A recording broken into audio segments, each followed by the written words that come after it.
Lucy Martinez woke up to the sound of birds singing outside her window. The artificial birds in the biodome always started their songs at exactly 7 in the morning. She rolled out of bed and pressed her face against the clear wall of her room. The view never got old. Purple grass stretched for miles under the orange sky of New Terra Colony. 2 suns hung in the distance like giant glowing marbles. "Lucy, breakfast is ready," her mother Amy called from the kitchen.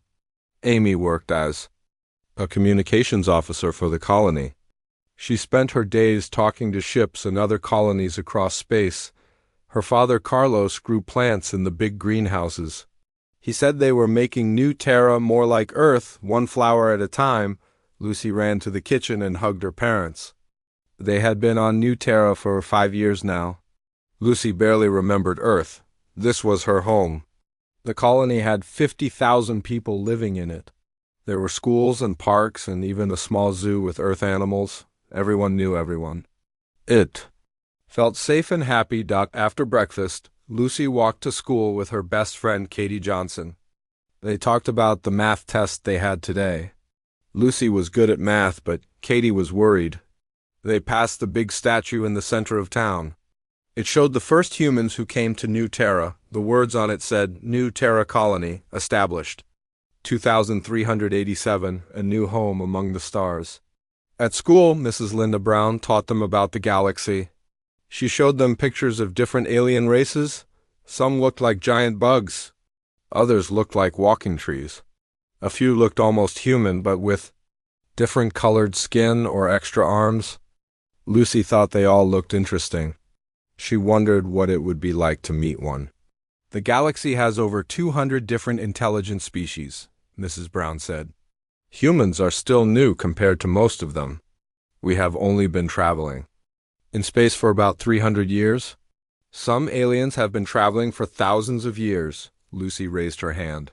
"Have any aliens ever come to New Terra?" "Not yet," Mrs. Brown said. "But who knows, maybe someday we will have alien visitors." After school, Lucy and Katie played in Central Park. The park had real earth trees that Carlos and the other botanists had grown. Oak trees and maple trees and even a few apple trees. Lucy climbed her favorite oak tree and looked out over the colony. She could see the spaceport in the distance. 3 human ships sat there. The biggest one was a cargo ship that brought supplies from Earth. The other 2 were smaller defense ships. Commander Jake Sullivan walked through the park every day at 4 o'clock. He was in charge of keeping the colony safe. He always waved at the children. Lucy waved back. She liked Commander Sullivan. He had kind eyes and always smiled. "Commander Sullivan," Lucy called out, "will aliens really come to visit us someday?" He stopped and sat on the bench next to her tree. "Maybe, Lucy. The galaxy is a big place with lots of different people. Most of them are peaceful. They trade with each other and share knowledge. What if they are not peaceful?" Katie asked. "Commander." Sullivan thought for a moment. "Then we have ships and brave people to protect us. But I think most aliens are good, just like most humans are good." That evening, Lucy helped her father in the greenhouse. They watered the tomato plants and checked on the new roses. Carlos had been working on making roses that could grow in New Terra's soil. The purple dirt was different from Earth dirt. It took special care to make Earth plants grow here.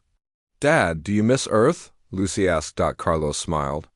"Sometimes I miss the blue sky and the single sun, but I love it here. We built something special on New Terra. We made a new home." Amy came running into the greenhouse. Her face looked worried. "Carlos, I just got a message from the communication center." "We have visitors. Human visitors?" Carlos asked. No," Amy said quietly. "Alien visitors." Lucy felt excited. Real aliens were coming to New Terra. She wondered what they would look like. Would they be friendly like Commander Sullivan said? Would they want to be friends? The next morning, the whole colony gathered in the main square. 3 large alien ships hung in the sky above them. They were silver and shaped like long triangles. They did not make any sound as they floated in the air. Commander Sullivan stood on the platform with his officers. "Citizens of New Terra," said through the loudspeaker. We have been contacted by the Valkyrie Consortium. They are a trade federation of several alien species. They have requested a meeting to discuss our presence in this system. Lucy held her parents' hands. The alien ships looked so big and powerful. She felt a little scared but mostly curious. A smaller ship came down from one of the big ships. It landed in the open area next to the square. The ship opened and the aliens came out. Lucy gasped. They were tall and thin with gray skin. Their faces were long with big black eyes. They wore dark uniforms with strange symbols on them. One of them was smaller than the others. Lucy guessed it was young like her. The leader of the aliens walked to Commander Sullivan. When he spoke, his voice sounded like metal scraping against metal. A small device on his chest made his words into English. "I am Supreme Commander Kralthex of the Valkyrie Consortium," he said. "This system belongs to us. You humans have built your colony illegally. You have 72 hours to leave." Commander Sullivan stepped forward. "With respect, Commander, humans have legal claim to this system. We filed our colonization rights with the Galactic Registry 5 years ago. We have done nothing wrong." The alien commander made a sound like laughing, but it was not happy laughing. "Humans are a primitive species. Your claims mean nothing. We are giving you a chance to leave peacefully. Do not waste it." The meeting ended quickly. The aliens went back to their ship and flew back to the big ships in the sky. Everyone in the colony talked quietly among themselves. Lucy could see the worry on the adults' faces. That afternoon, Lucy was playing near the spaceport when she saw the young alien from the morning. He was standing alone looking at the human ships. Lucy was scared, but she was also curious. She walked slowly toward him. The alien saw her coming. His big black eyes watched her carefully. Lucy stopped a few feet away. "Hello," she said quietly. "My name is Lucy." The alien tilted his head. His translation device made beeping sounds. Then he spoke. "I am Zeth," he said. His voice was softer than the commander's voice. "You are very small for a human." "I am 8 years old," Lucy said. "How old are you?" "I am 15 cycles old," Zeth said. "That is young for my people," Lucy smiled. She reached into her pocket and pulled out a piece of candy. It was a chocolate bar her mother had given her. "Would you like some?" she asked. "It is chocolate." "It is sweet." Zeth looked at the chocolate carefully. Then he took a small piece and put it in his mouth. His eyes got wide. "This is very good," he said. "What is it made from?" Lucy tried to explain about cocoa beans and sugar. Zeth listened carefully. Then Lucy pulled out her drawing pad. She showed him pictures she had drawn of Earth animals. "Dogs and cats and horses. These are Earth animals," she said. "Do you have animals on your world?" Zeth looked at the pictures with great interest. "Yes, but they are very different from these." They talked for almost an hour. Zeth told her about his homeworld and the strange creatures that lived there. Lucy told him about New Terra and how much she loved her home. When it was time for Lucy to go home, she gave Zeth the rest of the chocolate and a drawing of a dog. "Maybe we can be friends," she said. Zeth looked at the drawing for a long time. "I would like that," he said quietly. Lucy ran home feeling happy. She had made an alien friend. Maybe the adults would work everything out and the Valkyrie would let them stay. Maybe Zeth could visit her and she could show him more of the colony. She did not know that in 2 days everything would change forever. The 72 hours passed quickly. Commander Sullivan spent most of the time sending messages to Earth and other human colonies. He asked for help. He asked for ships. He asked for someone to talk to the Valkyrie and make them understand that humans had legal rights to New Terra. Lucy did not understand why the adults looked so worried. She kept thinking about her new friend Zeth. She made more drawings for him. She saved pieces of candy to share. She hoped the grown-ups would solve their problems so she could see him again. On the morning of the 3rd day, the Valkyrie ships moved closer to the colony. They hung in the sky like dark clouds. Commander Sullivan called everyone to gather in the main square again. "Citizens," he said. His voice was steady, but Lucy could see worry in his eyes. I have spoken with Earth Command. Help is coming, but it will take time. The nearest human fleet is 6 days away. I have told the Valkyrie that we will not leave our homes. New Terra is our world. Supreme Commander Kralthex came down again with more Valkyrie soldiers. This time they carried weapons. The weapons looked like long silver sticks that glowed at one end. Your time is finished, Kralthex said. You will leave now, or we will make you leave. We are not leaving, Commander Sullivan sighed. This is our home. Kralthex made that metal scraping sound again. Humans are so stubborn. You think you are brave, but you are just stupid. We tried to be kind. Now you will learn what happens to primitive species who do not obey. The alien? Commander spoke into a small device on his wrist. More Valkyrie ships came down from the sky. Soldiers poured out of them. They began moving through the colony. They were not hurting anyone yet, but they had their weapons ready. Lucy held her mother's hand tightly. Amy was shaking. Carlos put his arm around both of them. Do not worry, he whispered. Help is coming. One group of Valkyrie soldiers came to the school. Lucy watched from across the square as they went inside. A few minutes later, they came out with Mrs. Brown and several other teachers. The teachers looked scared, but they were not hurt. Then Lucy saw something that made her heart jump. Zeth was with one group of soldiers. He saw her in the crowd and their eyes met. He looked sad and scared. Lucy wanted to wave at him, but she was too frightened. Attention, humans, Kralthex said through a loudspeaker. You have seen our ships. You have seen our soldiers. We are stronger than you. We are smarter than you. We are better than you. But you still refuse to leave our system. Commander Sullivan stepped forward. Commander Kralthex, there is no need for violence. We can share this system. It is big enough for all of us. Share? Kralthex made his horrible laughing sound. We do not share with primitive species. You are like insects to us. Do you share your home with insects? The alien commander looked around at all the humans gathered in the square. His black eyes stopped when he saw Lucy. She felt cold when he looked at her. You humans think you are special, Kralthex continued. You think your emotions make you strong. You think your bonds make you important. Today we will show the galaxy how wrong you are. Lucy did not understand what he meant. She looked up at her parents. Their faces had gone very pale. Kralthex spoke into his device again. 2 Valkyrie soldiers walked through the crowd toward Lucy. Everyone moved away from them.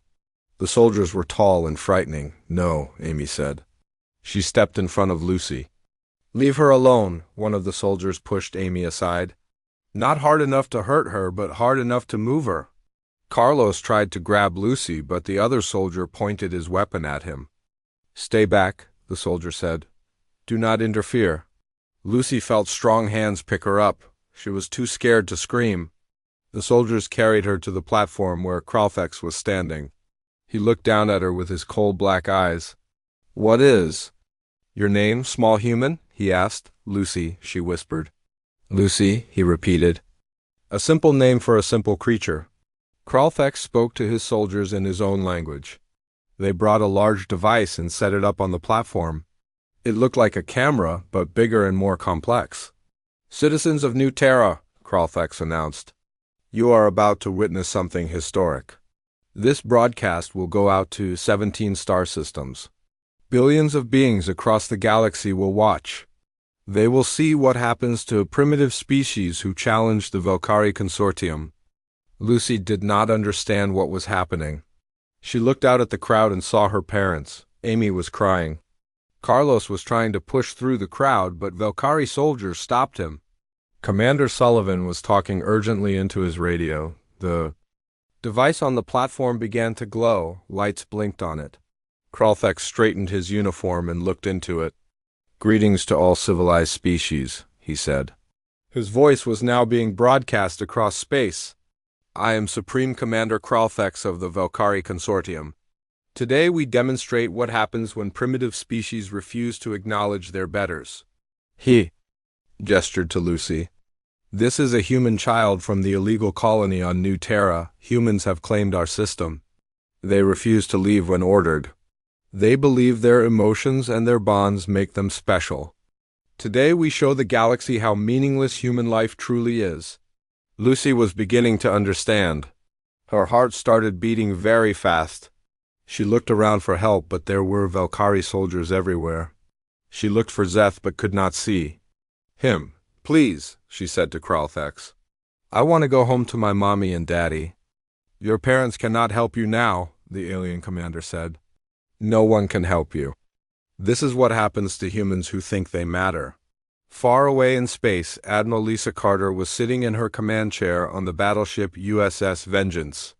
She was drinking coffee and reading reports when her communications officer called out, "Admiral, we are receiving a wideband transmission from the Valkyrie Consortium. It appears to be some kind of broadcast." "Put it on the main screen," Admiral Carter said. The screen lit up and showed the scene on New Terra. Admiral Carter saw the alien commander standing next to a small human girl. She leaned forward in her chair. "What is this?"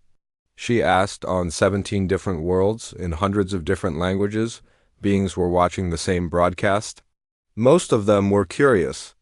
Some were bored. A few were interested in seeing how the Valkyrie would handle the human problem. On New Terra, Lucy's parents were screaming.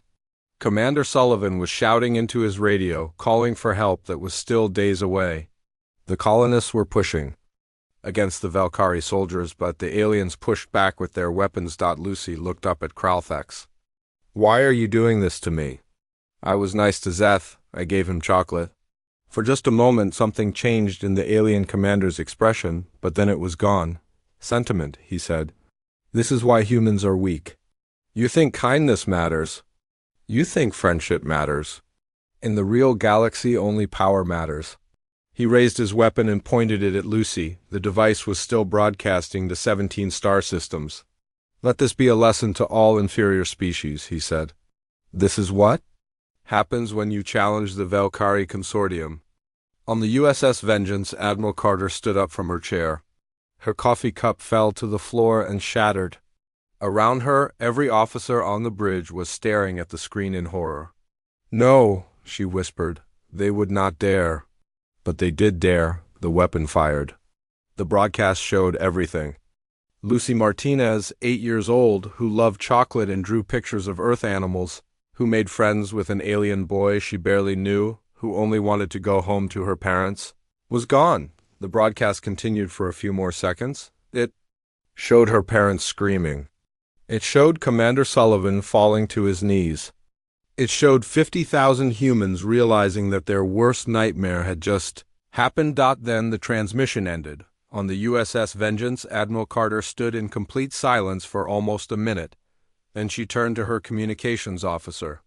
"Send a priority message to Earth Command," she said. Her voice was very quiet, but everyone could hear her clearly. "Tell them the Valkyrie Consortium has just executed a human child on live broadcast. Tell them we need immediate authorization for total war." She paused and looked at the blank screen where Lucy's face had been just moments before. "Tell them we are going to kill every single one of them." Across human space, the same scene was playing out on hundreds of ships and thousands of colonies. Humans were seeing the broadcast. They were watching a little girl die for no reason except to prove alien superiority. Captain Ryan Brooks was on the reconnaissance ship USS Falcon when he received the transmission. He recorded every second of it. Within minutes, he was sending copies to every human military base and civilian colony in known space. The reaction was immediate. On Earth, emergency alarms began ringing in the Global Defense Command. On Mars, the Second Fleet began emergency launch procedures. On the outer colonies, human militias began arming themselves, but it was not just the military. In homes and schools and workplaces across human space, ordinary people were seeing what had happened to Lucy Martinez. They were seeing their worst fears realized. They were seeing that in the cold galaxy, human children could be murdered just to make a point. The galaxy was about to learn something about humans that they had never understood before. Humans did not just love their children, they would burn down entire civilizations to protect them, and they would never, ever forgive those who hurt them.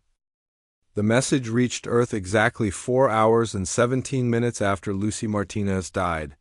President Kevin Foster was in a meeting about trade agreements when his security chief burst through the doors. The man's face was white as paper. "Sir, you need to see this immediately," he said. President Foster looked at the recording 3 times before he spoke. When he finally did, his voice was barely a whisper. "Get me the Global Defense Council. Get me every fleet commander. Get me everyone, now." Within 2 hours, every human leader in the galaxy was connected through quantum communication. President Foster sat at the head of the table in the Emergency Command Center deep beneath Washington. Around the table were holograms of admirals, generals, colony governors, and civilian leaders from across human space. "You have all seen the recording," President Foster said. A human child was murdered on live broadcast as a demonstration of alien superiority. The Valkyrie Consortium believes they can terrorize us into submission by killing our children. General Patricia Hayes, the head of Human Military Command, was the first to speak. "Sir, I recommend immediate activation of Protocol 7. Protocol 7 was something that had never been used before. It was created after the first contact with hostile aliens 50 years ago. It meant total war. Not just military action, but the complete mobilization of human civilization for warfare." "Seconded," said Admiral Tom Wesley from the Mars Defense Fleet.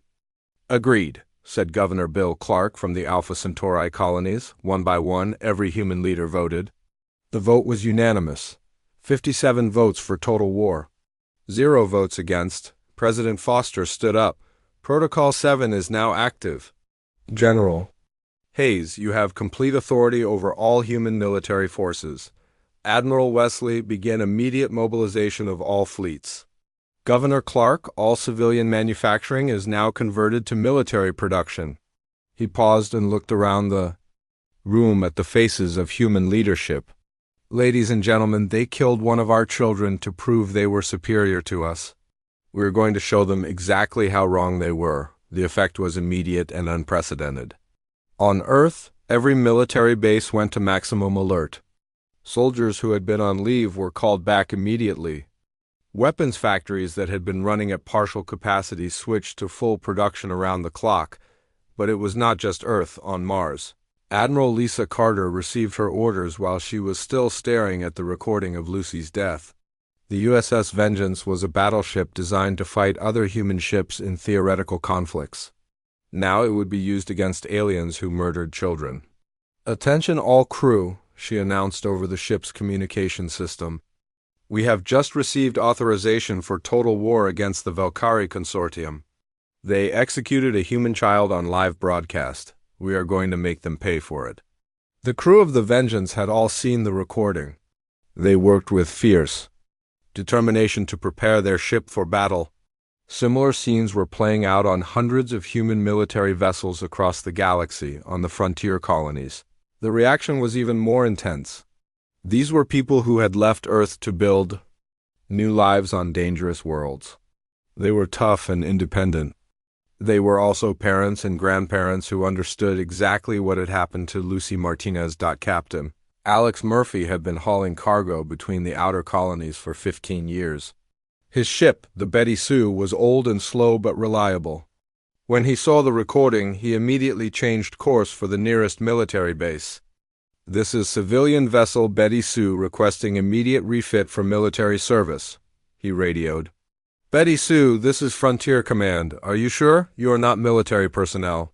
"Frontier Command, I have 3 kids and 5 grandkids. I saw what those things did to that little girl. Yes, I am sure."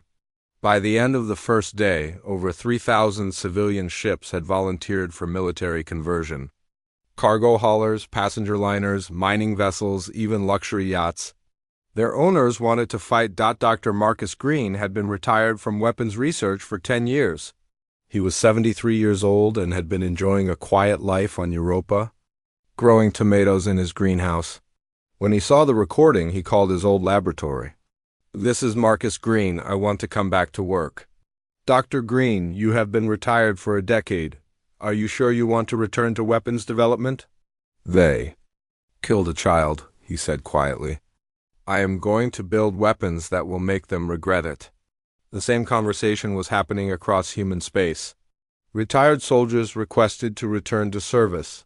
Engineers volunteered to design new weapons. Scientists offered to develop better armor and faster ships. Commander Beth Torres had been running deep space reconnaissance missions for 8 years. Her job was to map unknown star systems and look for new worlds to colonize. When she received her new orders, she smiled for the first time since seeing the recording. "Attention Reconnaissance Division," she broadcast to her scattered fleet. "New mission parameters? We are no longer looking for new worlds. We are looking for Valkyrie worlds. Find them, map them. Send the information to Fleet Command." "Ma'am," her second-in-command asked, "what are we going to do to their worlds?"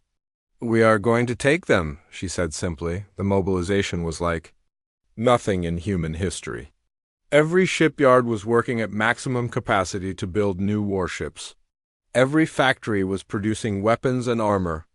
Every training facility was full of new recruits. But there was something else happening that was harder to see. In homes and schools across human space, people were talking about Lucy Martinez.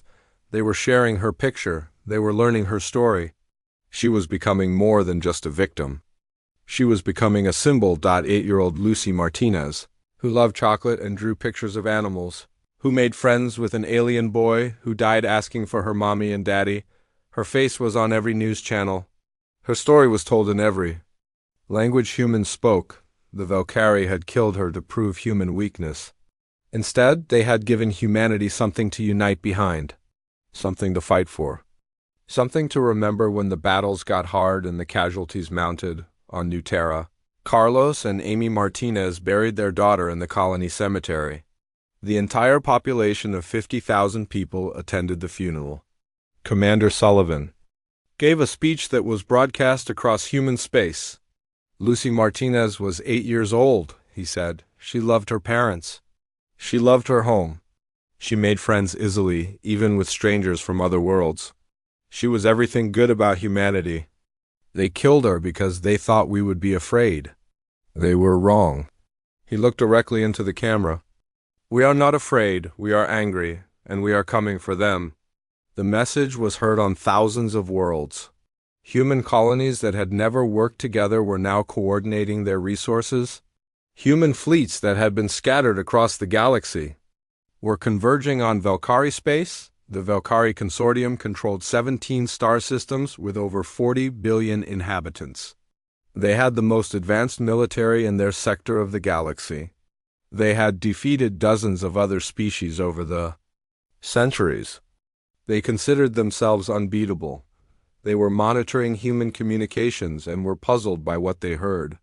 Humans kept saying "for Lucy" and "remember the child," and "they killed our daughter." The Valkyrie assumed it was primitive religious nonsense. They did not understand that they had just declared war on a species that fought with both advanced technology and pure emotional fury. Supreme Commander Kralthex was reviewing intelligence reports on his flagship when his communications officer approached. "Sir, we are detecting massive human fleet movements. It appears they are mobilizing for military action." Kralthex was not concerned. "How many ships?" "Initial estimates suggest over 2,000 vessels, sir." "The number is growing." That got Kralthex's attention. 2,000 ships was a significant force. Still, the Valkyrie had faced larger fleets before. "What is their estimated arrival time?" "Unknown, sir. They are approaching from multiple vectors. Some fleets appear to be only days away." Kralthex considered this information. Perhaps the humans were more resilient than he had expected. No matter. The Valkyrie had superior technology and centuries of military experience. They would crush the human fleets and then finish conquering their colonies. He did not know that human engineers were working around the clock to build new weapons, specifically designed to penetrate Valkyrie shields. He did not know that human tacticians were studying every recorded Valkyrie battle to find weaknesses in their strategies. He did not know that every human pilot had volunteered for suicide missions if necessary. Most importantly, he did not understand what he had awakened in the human species. Humans were pack animals. They formed emotional bonds that other species found irrational.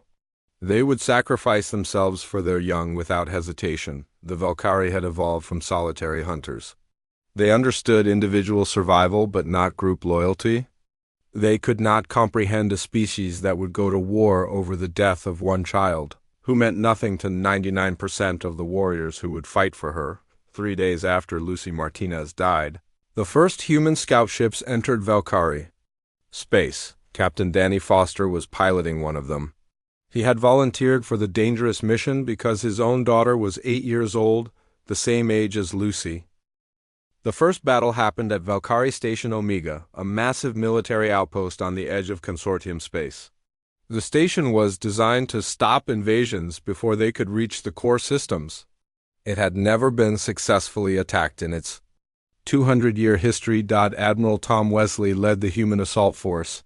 His fleet consisted of 57 ships, including converted civilian vessels armed with military weapons. The Valkyrie defenders had 43 warships, and the station itself, which was heavily fortified and armed. By traditional military calculations, the humans should have lost. The Valkyrie had better shields, more powerful weapons, and superior defensive positions. What they did not have was the fury that drove every human in the fleet. "This is Admiral Wesley to all ships," he broadcast. "Remember why we are here? Remember Lucy Martinez? She was 8 years old and they killed her to prove we were weak. Today we proved them wrong. The battle began at 0600 hours, ship time." The Valkyrie expected a standard engagement. Long-range weapons fire, tactical maneuvering, eventual withdrawal when losses became too high. That was how civilized species fought wars. The humans did something different. After the first exchange of fire, 20 human ships broke formation and charged straight at the Valkyrie defensive line. They ignored their own safety and focused entirely on destroying enemy vessels. Captain Steve Martinez was piloting one of those ships. He was Lucy's uncle, Carlos's brother. He had volunteered for the most dangerous missions because he wanted to personally kill as many Valkyrie as possible. "This is for my niece," he said as his fighter squadron attacked a Valkyrie cruiser. His ship was damaged by enemy fire, but he did not retreat. Instead, he flew his crippled fighter directly into the cruiser's bridge.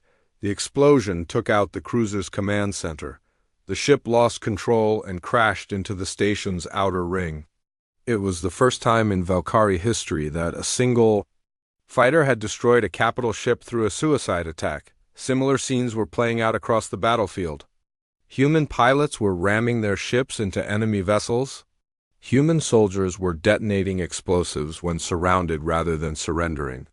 Human captains were ordering their crews to fight to the death even when their ships were crippled. The Valkyrie had never faced an enemy that fought like this. They were used to opponents who valued their own survival. They did not understand humans who cared more about revenge than living through the battle. Colonel Janet Price led the ground assault on Station Omega after the human fleet broke through the defensive perimeter. Her Marines landed on the station's outer docks and began fighting their way toward the command center. The Valkyrie defenders were professional soldiers with advanced weapons and armor.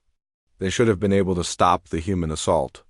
But the humans fought with a combination of tactical skill and emotional fury that overwhelmed every defensive position. "They are not fighting like civilized beings," one Valkyrie officer reported to his commander. "They show no concern for casualties. They advance even when tactical retreat would be more logical." Colonel Price heard the transmission through her translation device. She smiled grimly as she fired her rifle at a group of Valkyrie soldiers. "We are not civilized," she muttered. "We are parents. And you killed one of our children." The battle for Station Omega lasted 14 hours. When it ended, the station was completely destroyed and every Valkyrie defender was dead. The humans had lost 31 ships and over 2,000 personnel. In any previous conflict, those losses would have been considered catastrophic. Admiral Wesley looked at the casualty reports and felt no regret. "Signal Fleet Command," he ordered. "Station Omega is destroyed. We are proceeding to the next target." But the destruction of Station Omega was just the beginning. Human fleets were attacking Valkyrie positions across 7 different star systems simultaneously. The consortium had never faced a coordinated assault on this scale. Commander Rachel Davis was leading the attack on Valkyrie Trade Hub 7. Her fleet encountered a group of Valkyrie civilian ships trying to evacuate. The ships were clearly marked as non-combatants carrying refugees. "Commander, the enemy ships are requesting safe passage," her communications officer reported. "They claim to be civilians." Commander Davis thought about Lucy Martinez asking for her mommy and daddy before she died. She thought about the billions of beings across the galaxy who had watched a child's execution for entertainment. "Denied," she said. "They are Valkyrie. That makes them legitimate targets." One of the fleeing ships was commanded by Zeth, the young Valkyrie who had befriended Lucy. He was trying to escape with his family when the human fleet surrounded them. "Human ships, this is the vessel Bright Star," he transmitted. "I knew Lucy Martinez. She was my friend. She gave me chocolate and showed me her drawings. Please, we had nothing to do with her death." Commander Davis listened to the transmission. For a moment she hesitated. Then she remembered watching the broadcast, seeing Lucy's confused face as she asked why this was happening to her. "You watched her die," Commander Davis replied. "You did nothing to stop it. That makes you complicit." The human ships opened fire. The Bright Star and 12 other civilian vessels were destroyed in minutes. There were no survivors. News of the civilian ship destruction spread quickly through Valkyrie space. Other alien species who had been watching the conflict began to take notice. The Zephyrian Empire and the Alteron Republic had initially dismissed the human-Valkyrie war as a minor border dispute. Now they were seeing reports that humans were targeting non-combatants. Ambassador Helen Moore was Earth's representative to the Galactic Council. She had been trying to maintain diplomatic relations with other species throughout the crisis. When she received reports about the civilian ships, she called an emergency session of the Council. "Honored delegates," she said to the assembled alien representatives, "you have all seen the reports of human military actions against Valkyrie. Civilians, I want to make our position clear." She activated a holographic display showing the recording of Lucy Martinez's execution. "This child was murdered on live broadcast as entertainment for your species. Billions of beings across 17 star systems watched her die. Not one of your governments protested. Not one of your species demanded justice. You all sat in silence while a child was executed to prove a point." The alien delegates shifted uncomfortably in their seats. Some had indeed watched the broadcast. Most had considered it an internal matter between humans and Valkyrie. "You watched a child die for entertainment," Ambassador Moore continued. "You are all complicit. Humanity is withdrawing from all galactic councils and trade agreements until justice is served." The announcement sent shockwaves through the galactic community. Human trade had become essential to dozens of alien economies. Human technology was integrated into hundreds of different societies. Human scientific research was shared freely across the galaxy. Now all of that was ending. Trade Minister Bob Clark was implementing the embargo from his office on Luna. Every human merchant ship was recalled immediately. Every trade agreement was suspended. Every scientific exchange program was canceled. "Sir," his assistant asked, "this will cause massive economic disruption across the galaxy. Are you sure this is wise?" Bob Clark looked at the picture of Lucy Martinez on his desk. He had put it there the day after she died, next to pictures of his own grandchildren. "They watched her die and did nothing," he said. "Let them suffer the consequences." The economic impact was immediate and severe. The Alteron Republic depended on human agricultural technology to feed their population. Without human food processing equipment, millions would face starvation. The Zephyrian Empire's manufacturing sector relied on human-designed computer systems. Without technical support, their entire industrial base would collapse within months, but the humans did not care about alien suffering anymore. They had learned that the galaxy was a cold, cruel place where children could be murdered for political theater.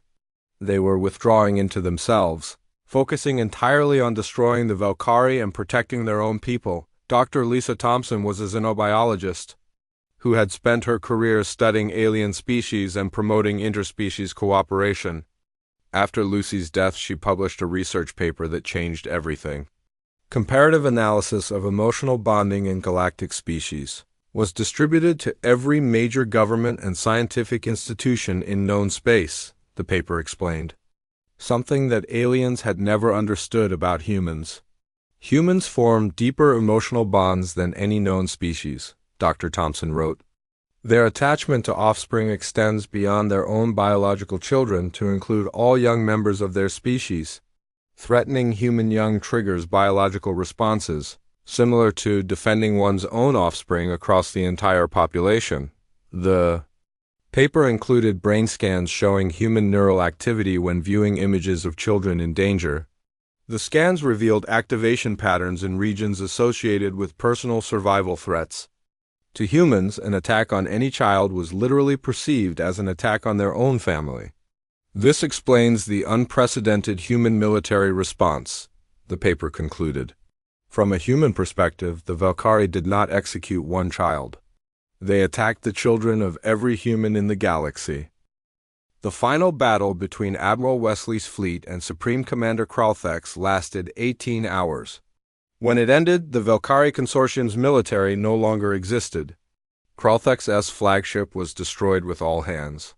The alien commander, who had executed Lucy Martinez, died when his ship's reactor core exploded under human weapons fire, but the destruction of the Valkyrie military was only part of a larger transformation happening across the galaxy.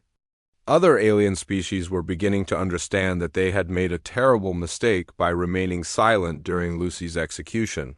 The Zephyrian Empire was the first to feel the full impact of human withdrawal from galactic society. Their manufacturing sector had depended on human computer systems for over 50 years. When the humans cut off all technical support, Zephyrian factories began shutting down within days. Emperor Vexahan called an emergency meeting of his industrial council. The blue-skinned aliens gathered in their crystal palace, watching economic reports that grew worse by the hour. "How long can we maintain production without human support?" the emperor asked. 2 months at most, replied his chief economist. Our entire industrial base was built using human technology. Without their engineers to maintain the systems, everything will collapse. Emperor Vexahan had watched the broadcast of Lucy's execution. At the time, he had considered it an unfortunate but necessary demonstration of Valkyrie power. Now he was beginning to understand the true cost of that silence. "Send a message to the human government," he ordered. "Tell them we wish to express our regret over the child's death." The message was delivered to President Foster's office on Earth. He read it once, then handed it to his aide. "File it with the others," he said. Over 300 alien governments had sent similar messages in the past month, all expressing regret, all asking for renewed trade relations, all hoping to avoid the economic disaster that was spreading across the galaxy. President Foster had not responded to any of them. The Alteran Republic was facing even worse problems. Their agricultural system depended entirely on human biotechnology. Without human-designed fertilizers and crop enhancement systems, their food production was dropping rapidly. Chancellor Mordain was a rational being who understood political necessity. She had authorized the release of emergency food reserves and was desperately seeking alternative suppliers. But no other species had developed agricultural technology as advanced as the humans. "Ma'am," her agricultural minister reported, "if we cannot restore human trade relations within 6 months, we will face widespread famine. Our population of 12 billion cannot be sustained without their biotechnology." Chancellor Mordain had also watched Lucy's execution. Like most alien leaders, she had viewed it as an internal matter between humans and Valkyrie.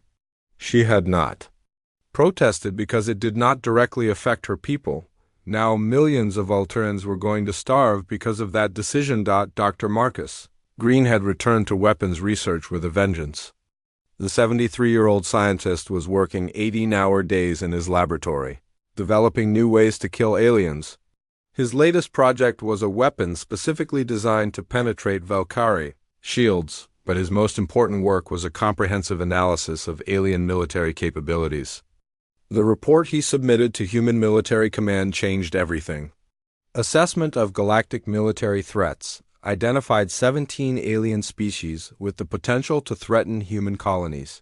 The report recommended preemptive action against all of them. "We cannot wait for the next Lucy Martinez," Dr. Green wrote. "We cannot trust alien species to respect human life. We must become strong enough to protect ourselves from all potential threats." General Patricia Hayes read the report and immediately began planning. If aliens could not be trusted to coexist peacefully with humans, then humans would have to dominate them completely. The expansion began 6 months after Lucy's death.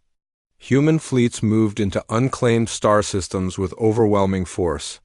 They established military bases and colonies without asking permission from anyone. When aliens protested, they were ignored. Admiral John Parker commanded the Border Defense Fleet, a new military organization designed to keep aliens away from human space.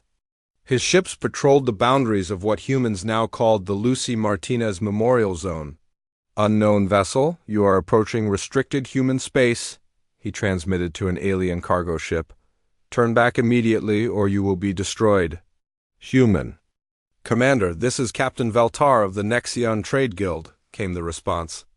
"We have been using this shipping route for over a century. We mean no harm." Admiral Parker thought about 8-year-old Lucy asking for her mommy and daddy while aliens watched for entertainment. "I do not care about your trade routes," he replied. "Turn back now." The alien ship tried to continue on its course. Admiral Parker's fleet destroyed it without further warning. There were no survivors. News of the incident spread quickly through alien space.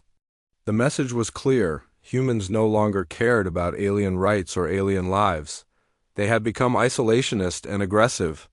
They were claiming territory and defending it with deadly force. Dr. Chris Anderson was now Director of Human Colonial Expansion.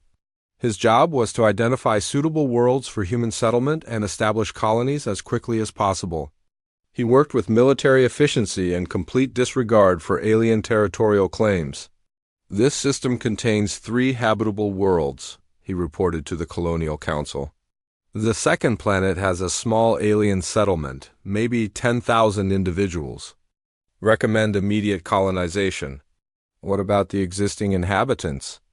asked one council member. Dr. Anderson looked at the Lucy Martinez Memorial badge on his uniform. "Every human government official wore one now." "They can relocate," he said simply. The forced relocations began immediately.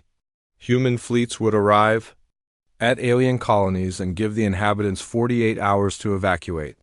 Most aliens complied, terrified by reports of what had happened to the Valkyrie. Those who refused were removed by force. Commander Beth Torres led one such operation on a small research colony, inhabited by the peaceful Cathari species. The aliens were scientists studying stellar phenomena. They had never harmed anyone. "Please," the colony leader transmitted. "We have been here for 30 years. This is our home. Our research is almost complete." Commander Torres had seen the recording of Lucy's death over 100 times. She had memorized every word the child spoke, every expression of fear and confusion on her face. "You watched a human child die and said nothing," she replied. "Your research is terminated. You have 48 hours.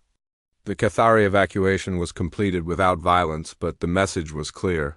Humans no longer recognized alien rights to territory, resources, or even scientific research. Everything belonged to humanity now, or would soon. The transformation was not limited to military and political actions. Human culture itself was changing. Children in human schools learned about Lucy Martinez alongside historical figures like George Washington and Martin Luther King. Her story became a core part of human identity. Lucy Martinez Day was established as a galactic holiday. Every year on the anniversary of her death, humans across the galaxy observed a moment of silence. Then they renewed their commitment to protecting human children from alien threats. The holiday was observed on thousands of worlds.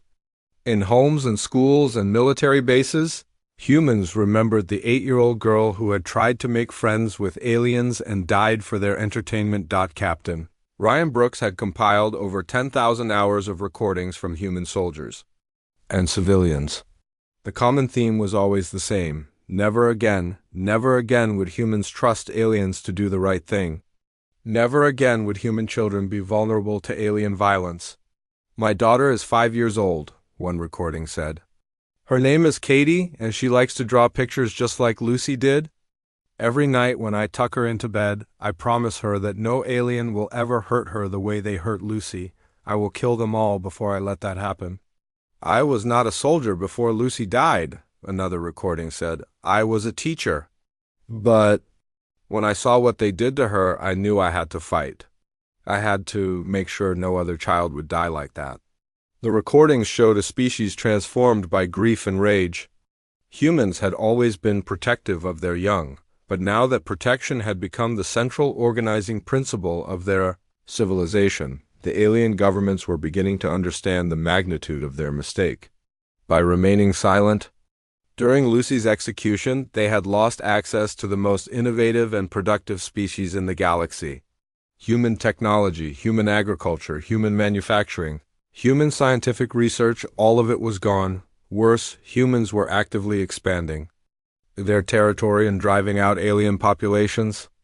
The species that had once been eager to cooperate and share knowledge had become aggressive isolationists who viewed all aliens as potential threats. Emperor Vexahan of the Zephyrian Empire made one final attempt at reconciliation.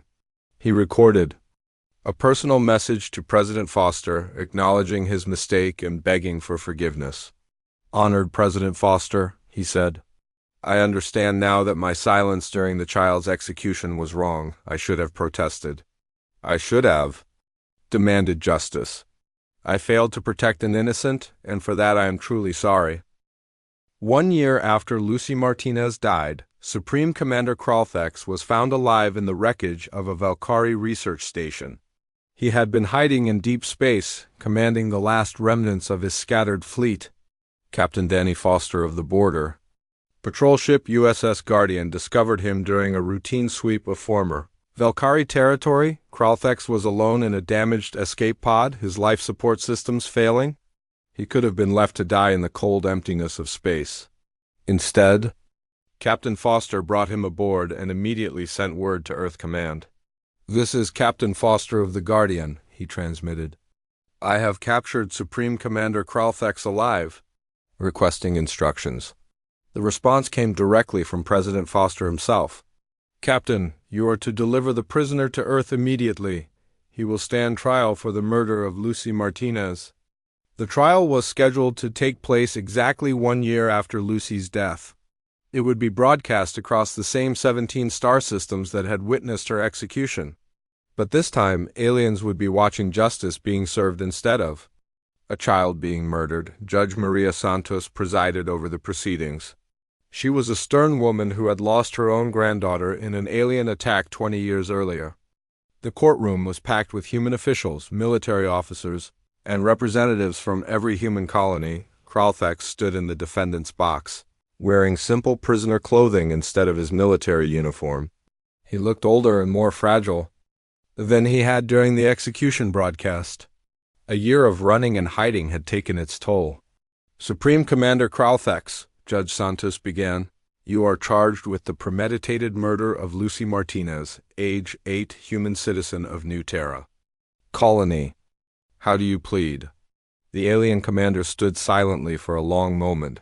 Through his translation device, he finally spoke. "I plead guilty," he said. A murmur went through the courtroom. Many had expected him to deny responsibility or claim he was following orders. "You admit to executing an innocent human child?" Judge Santos asked. "Yes," Kralthex replied. "I killed her to demonstrate Valkyrie superiority over humans." "I was wrong?" The prosecutor, Attorney General Robert Kane, presented evidence that everyone already knew. The broadcast recording was played in full.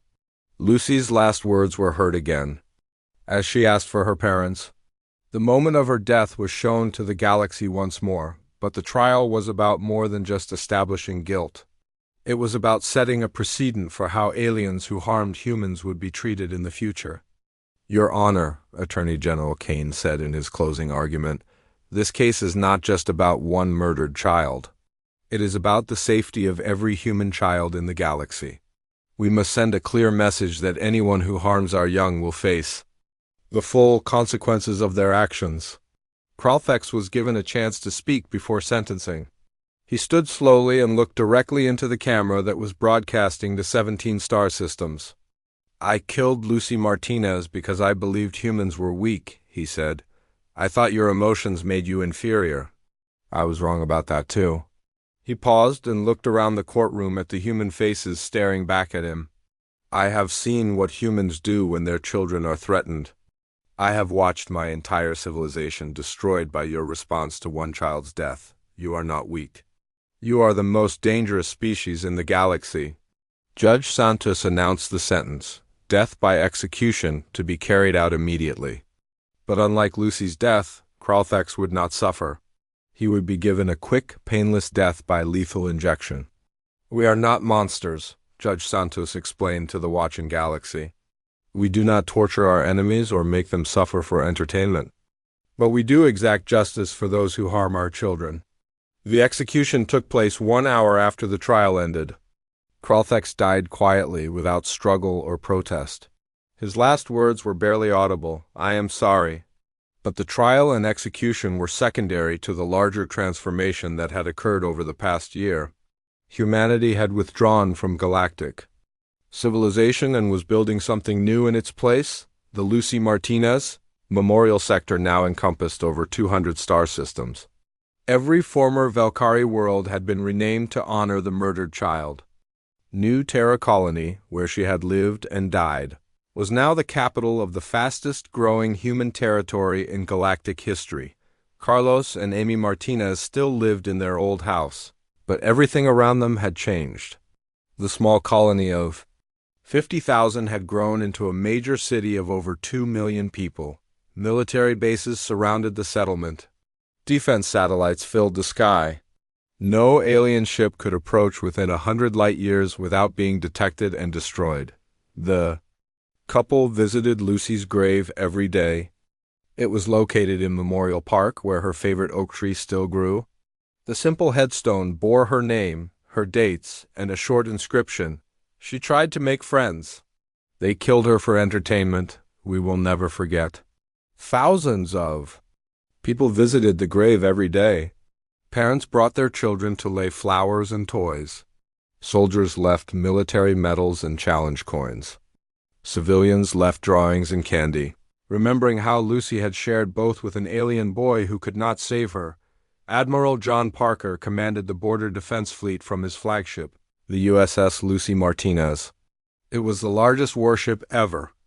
Built by humans, armed with weapons specifically designed to penetrate alien shields and destroy alien vessels. The ship's mission was simple: keep aliens away from human space. Unknown vessels, you are approaching the Lucy Martinez Memorial Zone, he transmitted to a group of alien ships attempting to enter human territory. This is your only warning. Turn back immediately. Human Commander, this is Ambassador Telvas. Of the Regelian Diplomatic Corps, came the response. We wish to negotiate new trade agreements with your government. Admiral Parker looked at the picture of Lucy Martinez displayed prominently on his bridge. Every human military vessel carried her image now. We do not negotiate with aliens anymore, he replied. Turn back or be destroyed. The alien ships reversed course immediately. They had learned not to test human resolve. Dr. Chris Anderson surveyed his latest colonial expansion report with satisfaction. In the past year, humans had established over 300 new colonies. They were claiming star systems at a rate never before seen in galactic history. The expansion was methodical and ruthless. Human scout ships would identify suitable worlds, often already inhabited by small alien populations. Colonial fleets would arrive and give the aliens 48 hours to evacuate. Most complied immediately, having heard what happened to those who resisted. "Sir," his assistant reported, "the Thulan system contains 4 habitable worlds. The third planet has a population of about 50,000 Cathari researchers." Dr. Anderson barely looked up from his reports. "Send the standard evacuation notice? If they are not gone in 48 hours, have the Marines remove them." The Cathari had been relocated 17 times in the past year. They were peaceful scientists who posed no threat to anyone. But they were aliens, and aliens could no longer be trusted in human space. The cultural transformation was even more dramatic than the territorial expansion. Human children grew up learning that aliens were dangerous beings who would hurt them if given the chance. Schools taught the story of Lucy Martinez as a cautionary tale about trusting non-humans. 8-year-old Emma Foster was Captain Danny Foster's daughter. She attended the Lucy Martinez Memorial Elementary School on Mars Colony 7 every morning.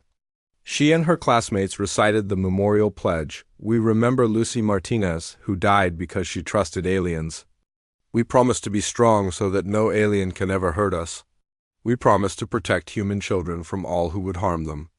Emma carried a picture of Lucy in her school bag next to pictures of her own family.